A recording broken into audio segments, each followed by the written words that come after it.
Hello guys, as usual stay home, stay safe and do excel chemistry. Alright, so today let's talk about the next element, that is aluminium. Today we shall talk about aluminium and its properties, and tomorrow we shall discuss about its compounds. Okay, so the ores of aluminium, the many ores of aluminium, okay, which can be studied depending upon the classification like this. The first one, ores with respect to oxides. Okay, basically with respect to oxides, with respect to fluorides, sulfates, phosphates, and lastly silicates.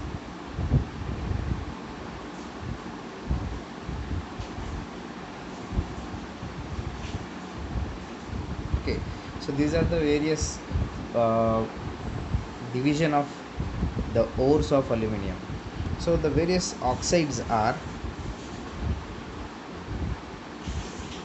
corundum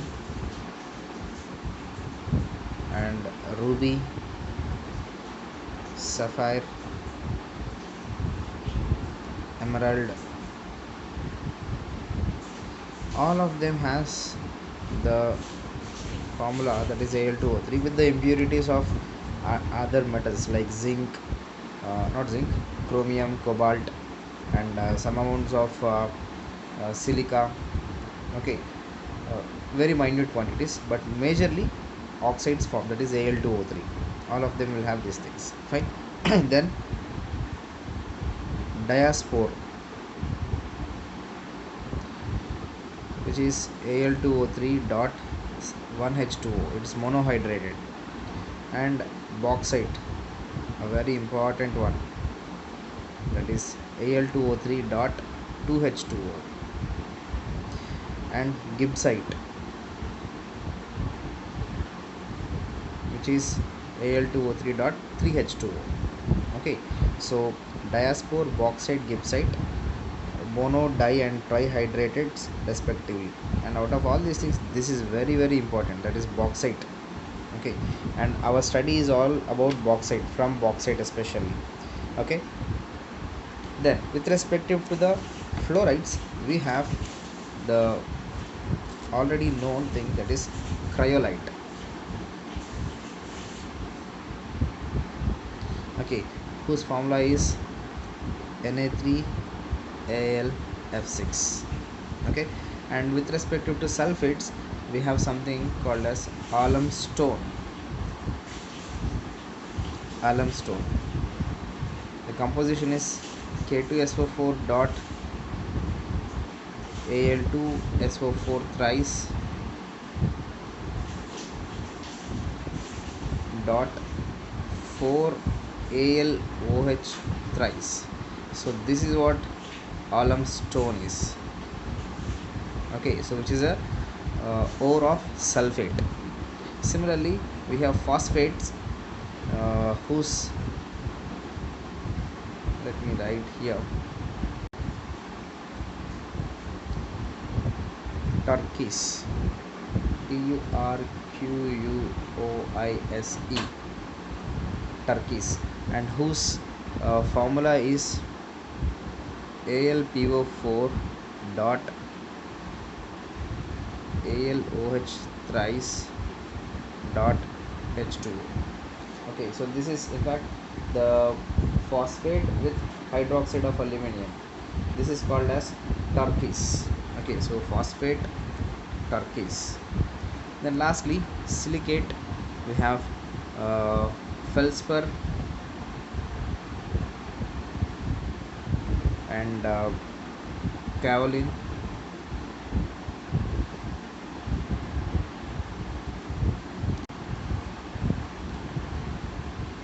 china clay, mica, etc. Okay, so these are with respect to the silicates, and out of this feldspar is relatively important. So on a whole, these are the various ores of aluminum. Okay, oxides, fluorides, sulfates, phosphates and silicates, and out of all these things the important ones are the oxides. Okay, in that bauxite is very much important. The second most important one is cryolite. Okay, so if you can remember this also, very good. If not, at least these two things do remember, very important ones. Okay, fine. So now when you talk about the that is extraction of aluminum, let me write in next page.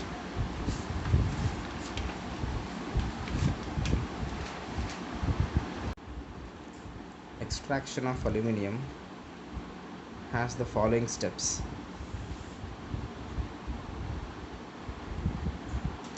Basically, the first step, that is purification of aluminum ore. Purification of ore of aluminum, that's the first step. And the second step is the electrolysis of aluminum oxide, Al2O3. And the third step, that is the purification of metal.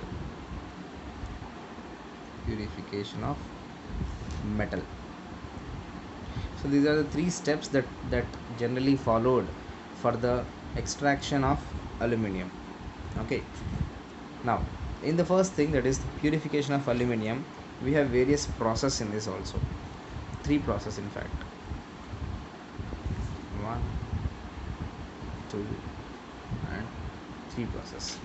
The first one is Bayer's process.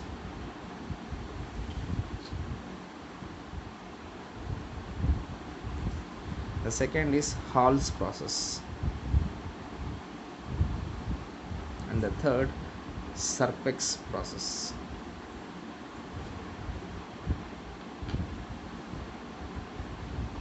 Okay, so these are the three processes by which you purify the ore of aluminum. You generally take bauxite. Okay, this is all of the things, that is purification of ore. When I say ore, we precisely talk about bauxite ore. Okay, so if the bauxite ore that we are considering, is containing the impurities of iron, okay, iron oxide, plenty of iron oxide, then we use the Bayer's process. If the bauxite ore that we are using has plenty of silicates, generally bauxite ore consists mainly of either oxides of iron and silicon. Okay, so if iron is there, Bayer's process. If silicon is there, Serpek's process.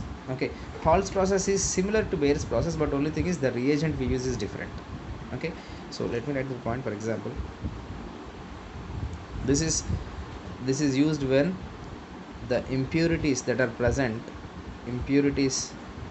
are Fe2O3, and moreover the bauxite is red bauxite. For the red bauxite we use Bayer's process, and during this process the reagent that we use is concentrated NaOH.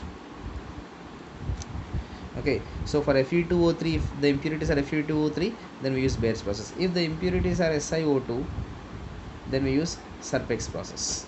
Okay, so SiO2 impurities are present in plenty, then we use Serpek's process.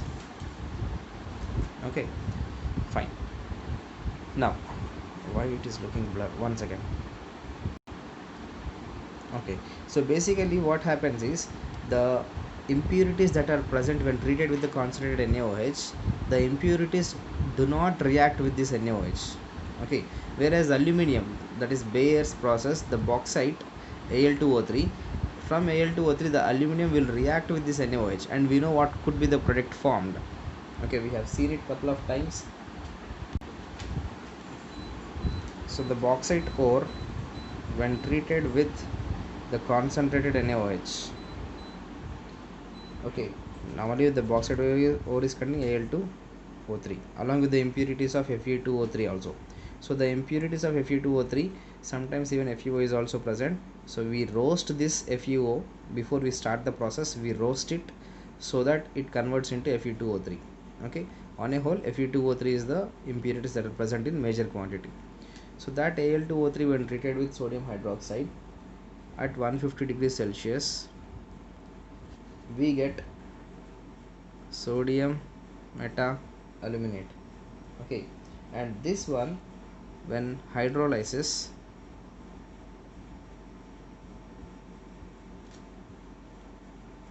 on hydrolysis in the presence of aluminum hydroxide AlOH thrice, it gives back, or it forms AlOH thrice precipitate PPT, plus we also get the sodium hydroxide back, and this sodium hydroxide back is used up back in the reactor. Okay, so here the step is very simple. We take the ore, bauxite ore, and that bauxite ore we roast so that the impurities of FeO, they get converted into Fe2O3. So now in the ore I have Al2O3 and these Fe2O3 and Fe2O3 impurities.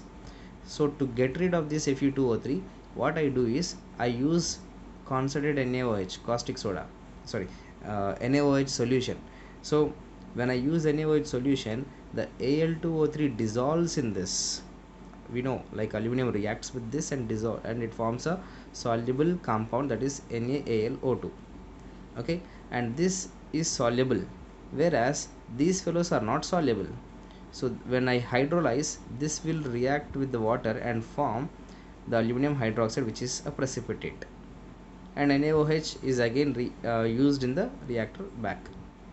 So on a whole, this is how we can separate the aluminum in the form of aluminum hydroxide. Okay, now talking about Hall's process, same thing, but only the difference is, instead of using NaOH, we use sodium carbonate. Same thing, same process. Okay, so we use Na2CO3, and this Na2CO3 that is used, again sodium will be reacting with the aluminum and forms NaAlO2. Okay, after that we treat it with carbon dioxide. Okay, so that instead of hydrolysis, we treat it with what? Carbon dioxide. Let me write the reaction.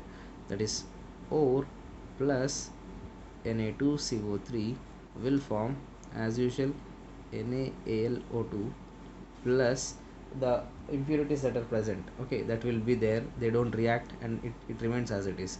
Now this one, when I treat with the uh, carbon dioxide around 50 to 60 degrees Celsius, when treated in the presence of carbon dioxide, aluminum hydroxide is formed, and the sodium carbonate is again regenerated, and this is utilized back in the reactor. Okay, so on a whole, we see like the aluminum hydroxide formation is done in by using sodium carbonate and carbon dioxide. Here in Bayer's process, very important point, Bayer's process, we use NaOH and hydrolysis. Hall's process, sodium carbonate and carbon dioxide. Okay, Serpek's process, very simple. This is also mostly, I said already, like, it is because of the silicates. Now we have to get rid of this oxygen.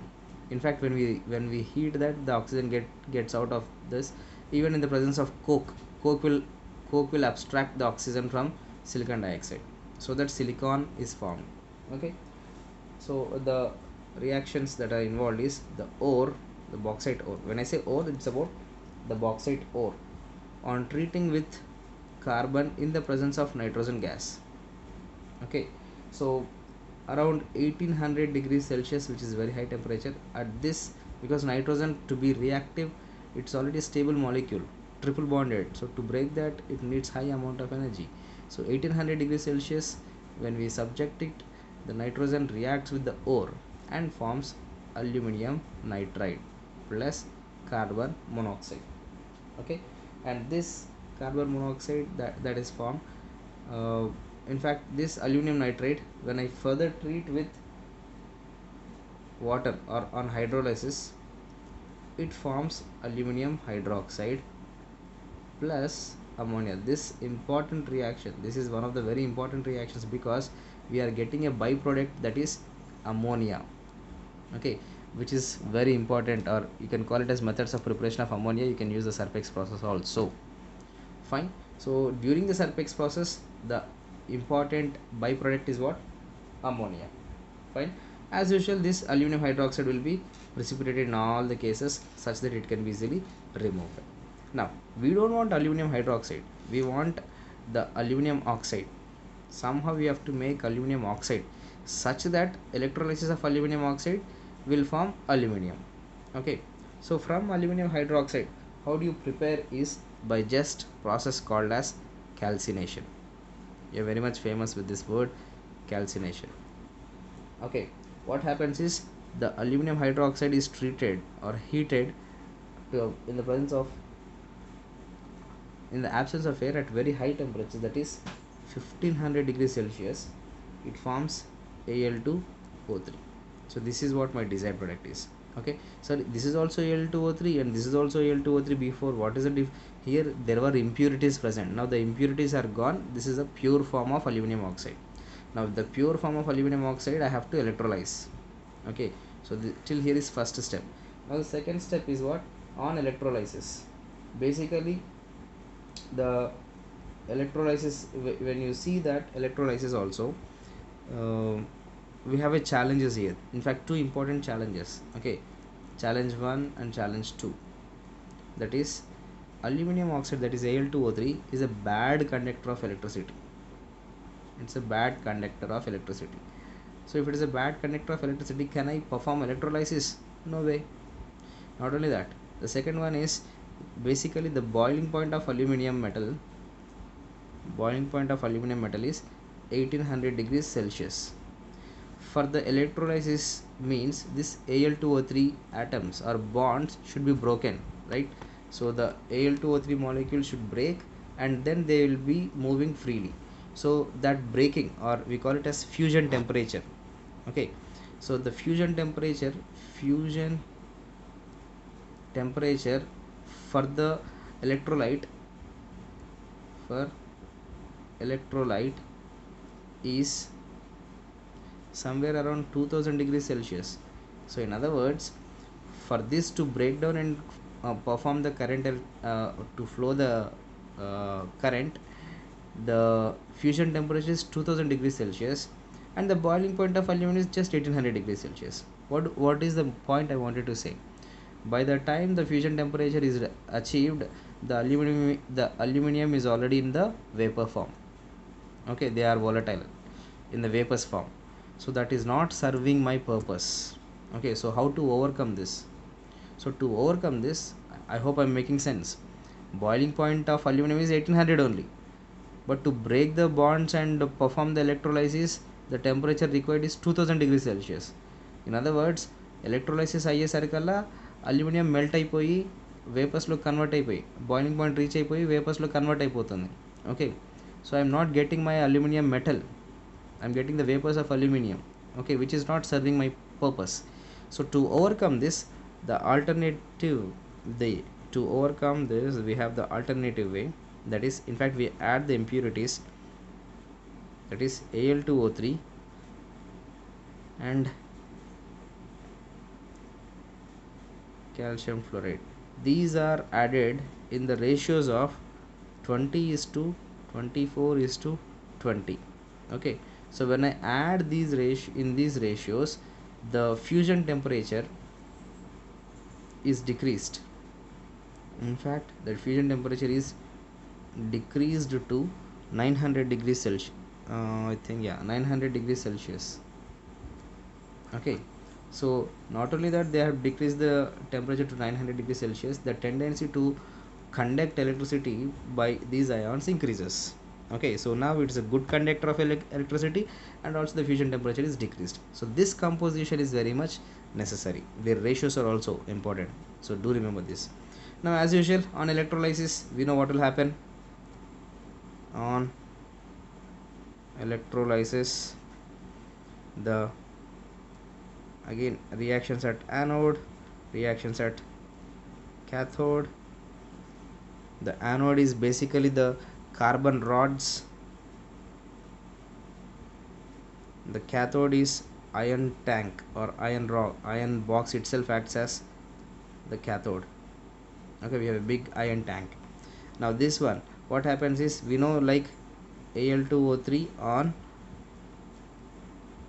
electrolysis. Basically the electrolysis of this one has two explanations. Okay, the widely accepted version is this: it breaks down as Al plus 3 plus AlO3 minus 3. Okay, so on electrolysis of Al2O3, the cation and anion is formed. So as usual, the cations move towards the positively charged, ions move towards the negatively charged rod, and negatively charged ions move towards the positively charged rod. So what happens is, at anode we see that AlO3 minus 3 gives Al2O3 plus O2 plus electrons, in fact 12 electrons. Okay, so these 12 electrons, I'm just cutting it for a while. So these 12 electrons are accepted at cathode. Okay, so who is there to accept is aluminum ions, Al plus 3 plus the electrons, in fact 3 electrons, it forms aluminum. Okay, so this is what our pure aluminum is obtained. Fine. On a whole, the question that you need to understand is, oxygen gas is liberated at anode, aluminum is attained, or we have collected aluminum at cathode. Okay, so these 2 points you must be remembered. And lastly, once we have purified, or electrolysis is done, then the next thing is purification of the metal, aluminum metal. The first step is purification of ore. Here it is the metal. Okay, so purification of aluminum metal, which is generally done by a process called as Hoops process. Okay, we have a tank. Basically Hoops process is a big process. Like, we have a tank in which 3 sections are there, 3 layers will be there. The top layer will be of aluminum, pure aluminum. The bottommost is impure aluminum. So we conduct the electrolysis, and the impure aluminum will be converting into pure aluminum and rises up to the top layer. 3 layers will be there: first, second, third. Okay, in the first layer we get the pure form. Okay, so on a whole, the purification of aluminum is done in the third process using Hoops process. That information is enough. Okay, so with this, the extraction of aluminum is done. Now talking about the properties.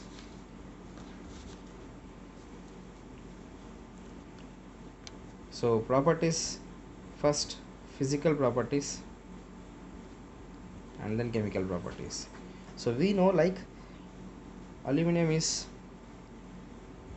bluish white metal.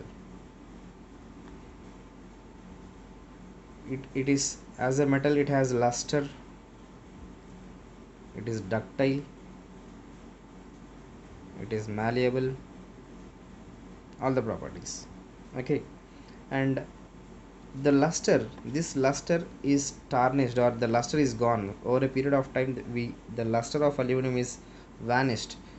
Okay, the luster is vanished.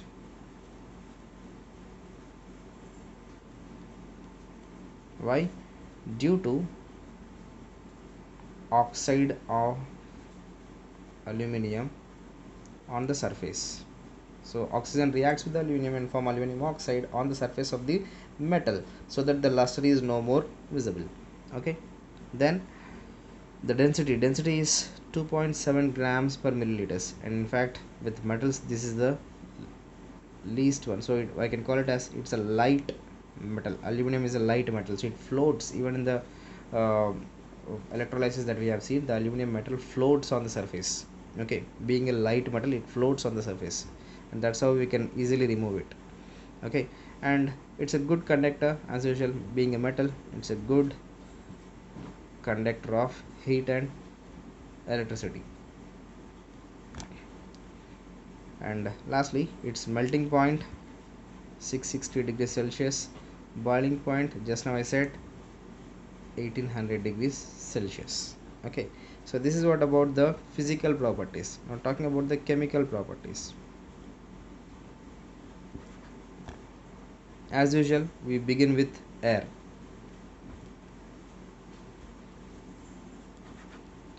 Basically the dry air okay, has no reaction with the aluminum. Only the moist air, that is Al plus O2, this must be a moist air, okay, the moisture must be present, and because of this it forms aluminum oxide plus huge amounts of heat is released. It's an exothermic reaction, okay. So huge amounts of energy is released. Point to be noted, with dry oxygen no reaction, okay. Then next, with respect to or reaction with water, okay, as usual you can very much clearly say what could have happened with water. Aluminum water, okay, what have happened? Aluminum hydroxide plus hydrogen gas is released, okay. So here also the aluminum, that is uh, impure aluminum, will be reacting with the impure water. Pure aluminum will not react with the pure water, okay. So let me write that point. Only impure aluminum reacts with salt water.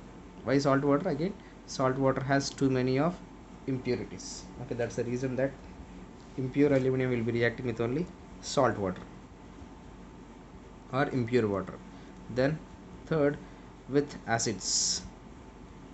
As usual, the acids we have HCl, H2SO4, concentrated, dilute, and nitric acid. These are the things that we generally see with respect to acids. So aluminum plus, for example, HCl, be it dilute or concentrated, the reaction is same. Dilute or concentrated HCl, it forms, we have seen this, AlCl3 plus HCl, okay. But if I use aluminum plus H2SO4 dilute H2SO4, I have one reaction, that is aluminum sulfate plus H2 gas is released. But the same thing if I use concentrated H2SO4, I think you should have answered this. We have done this once upon a time. Al2SO4 thrice plus, will this hydrogen be released as it is, or it will be further oxidized? It will be oxidized to water, and apart from that we also get what? Sulfur dioxide. Do you remember this? Okay. And we have seen this reaction once, fine. Lastly, very important one, that is with nitric acid. Aluminum with nitric acid, that is HNO3, be it dilute or concentrated, it shows no reaction. Remember this, with nitric acid, be it concentrated, dilute, it shows no reaction, okay. The reason is again very simple. Aluminum is surrounded by a layer of oxide, and that's the reason it makes the in the presence of nitric acid, aluminum becomes passive, okay. So initially the reaction could be there, but over a period of time aluminum becomes passive towards nitric acid, okay. So that's what about the with respect to reactions with respect to acids, okay. Suppose in the MCQs, if it has mentioned like aluminum and nitric acid dilute or concentrated, okay, uh, the options, look to the options very carefully. Depending upon the options you have to answer. If there is no reaction, then like go for the no reaction. If some products are given on all the four options, then you look according to the options, okay. Aluminum nitrate and water plus NO2 gas is released, that would be the right option, okay. Because the actual reason is, very beginning it will react, but after a period of time the aluminum oxide layer will be surrounding the aluminum, causing it to be passive, okay. Then with base or alkalis, aluminum plus NaOH, alkali means it is with the solution, that is H2O, okay. So this is solution, in the solution of NaOH, then we have NaAlO2 plus H2 gas is released. Suppose one more important point here itself with alkali, if it is mentioned as just NaOH, Okay, in case it is mentioned as just NaOH, not solution. NaOH aqueous అని mention చేసిన ఇదే, NaOH plus H2 అని mention చేసిన ఇదే. Just NaOH or base అని mention చేస్తే కనుక then it is Na3Al O3 plus H2 gas. Okay, so do remember this difference. Okay, this is sodium meta-aluminate and this is sodium aluminates. Okay, so when do we get the meta-aluminate? In the aqueous form or alkali solution. When do we get the aluminates? In the basic medium, that is just NaOH, no water. Clear? Fine. So that is what with respect to the alkalis. Then with non-metals. Okay, so when you look all the non-metals in one go, aluminum plus nitrogen, aluminum plus what else, sulfur, aluminum plus halogen. Okay, so when you see the reactions for this, all of them do react with aluminum and they form aluminum nitride, aluminum sulfide and aluminum halide. Okay, the important point is this: all of them on hydrolysis reacting in the presence of water, treated with water, they form aluminum hydroxide. Plus, depending upon the substance, what non-metal I am using, depending upon that we get the hydrides of that. Okay, for example, I have NH, like nitrogen, I get NH3 ammonia. Okay, suppose I have sulfur, then with respect to the sulfur I will be getting H2S. Suppose I have halogen, then HX. Okay, so on a whole, on hydrolysis of the non-metal aluminum nitride, aluminum sulfide, aluminum halide, it gives me aluminum hydroxide when treated with water. Okay, then reducing nature or reducing agent. In fact, aluminum is a very good, very strong reducing agent. Okay, it can reduce the oxides of the following metals, that is chromium, iron, manganese, carbon, silicon. All these oxides can be reduced by aluminum.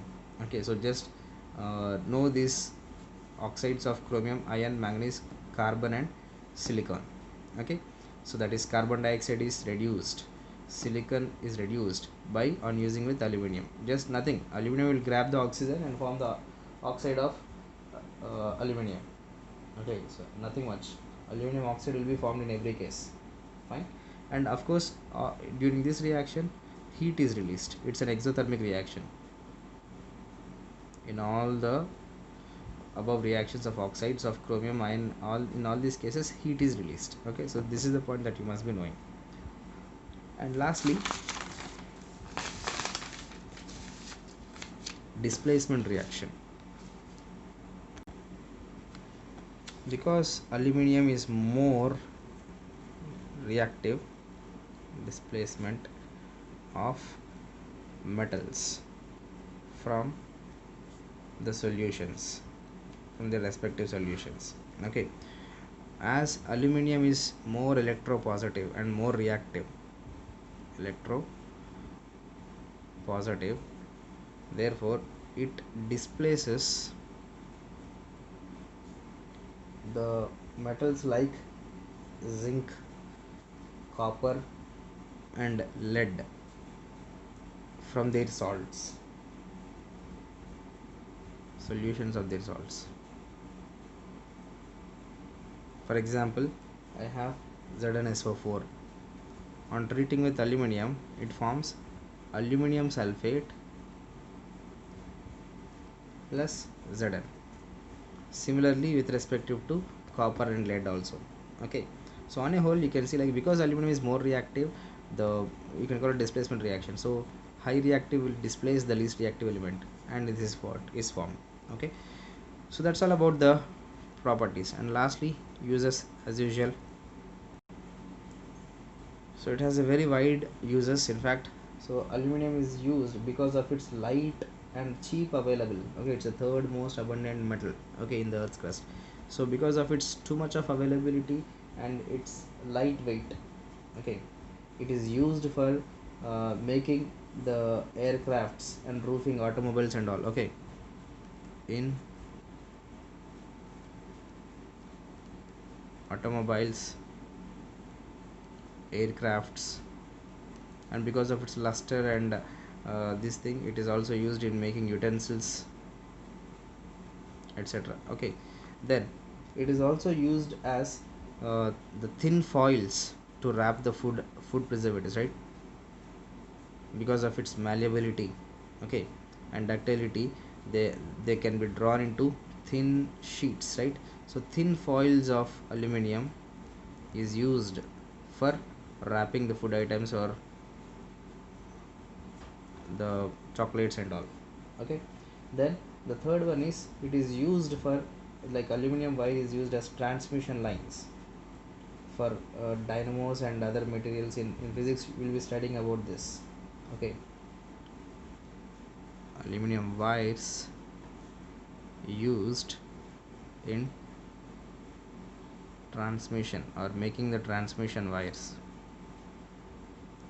generally used in dynamos, okay. Then it is also used for silvery paints for covering iron, manganese, etc. Like for example, we know, like, aluminum forms protective layer, so aluminum is used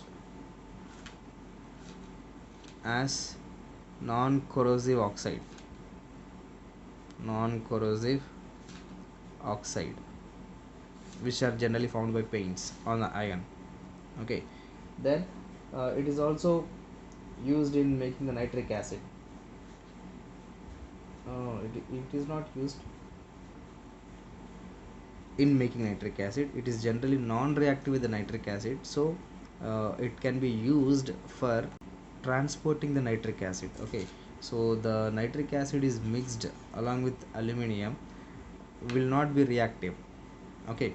So from one place to another place, if the nitric acid is transformed, generally they mix the aluminum, okay, because like its melting point and boiling points are relatively high and they do not react, okay.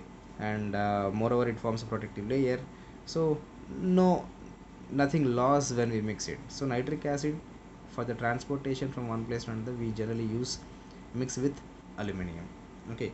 So that is also one of the important points.